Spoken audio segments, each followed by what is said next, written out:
Hi, this is Eric Martin with Board Game Geek. I'm here with Evan Johnson from Asmodee North America. Hello. Looking at Watson and Holmes, which is a new edition of a game by designer Jesus Torres Castro. Yes. Released by Ludanova, I believe. I believe it was, yes. And now Spiel 2015. Now Space Cowboys has redesigned it. Yes, yes, it is the same game, though all of the art and the graphic design has been completely overhauled. Okay, and it's sort of to match the Sherlock Holmes games that Space Cowboys is doing. You have this bookshelf format. Yes. Everything slides out here.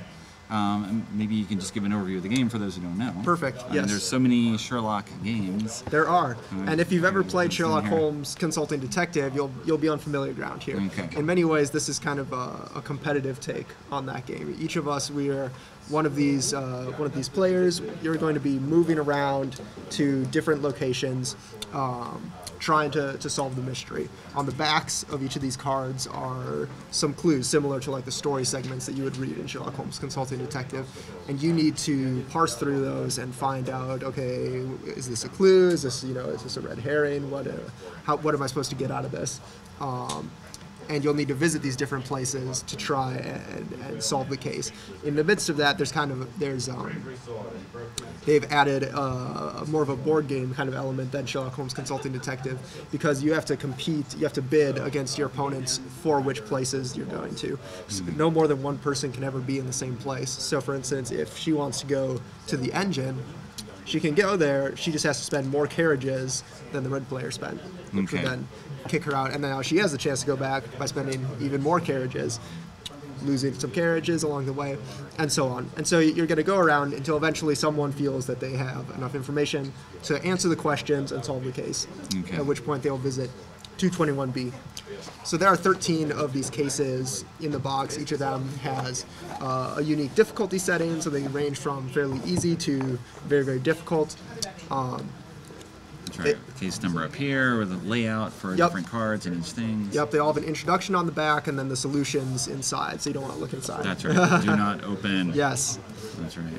All of the cases are unique. They have distinct twists in the story. As you can see, you kind of take all of the cards for each case, and they get a little envelope. So like the cards for case 7 are here, case 5 and 6, 4, and so on. So it's a very neat way to store the game. That's right. You get the magic of opening things. Yes, yes. And then, so there are 13 of these cases in the game. They also each do unique things with the board game aspect of with how you move around, how you can get from place to place, and so there are some really interesting twists on that as well. Okay. All right. I love the concept. This is only big enough for one of us. Yes. I mean, you have to throw away some of the real world at a certain point. Just like in real life, only one person can be in Scotland Yard at once. That's right. You had the plague. Only one person at a time. All right. Thanks very much for the overview. Thank you. Watson and Holmes, which is actually, was it game 2 in your series? I forget. The numbering is very interesting, the way they're releasing these. I mean, they're all standalone games. Right. All the Sherlock Holmes Consulting Detectives and Watson and Holmes, all standalone, but all designed to line up on your shelf. Yeah. And look nice. Yes. So, all right. Thanks very much. Yes. Can you sabotage other players? Other than kicking them out? Yeah, that's keeping them from information. So you can. There are police tokens which you can drop on a location, and a police token actually prevents other players from going to that location unless they have like a whistle to call off the police or something along those lines. So you're not working with the police, right? You have a Sherlock Holmes relationship with the police. Okay. You're working in spite of the police, but. And so there is definitely some mind games there. You might go to a place and find there's nothing of value there, but if you drop a police token to prevent other players, maybe everyone thinks that there's something valuable in there. So there's definitely some room to play and mess with the other players. All right.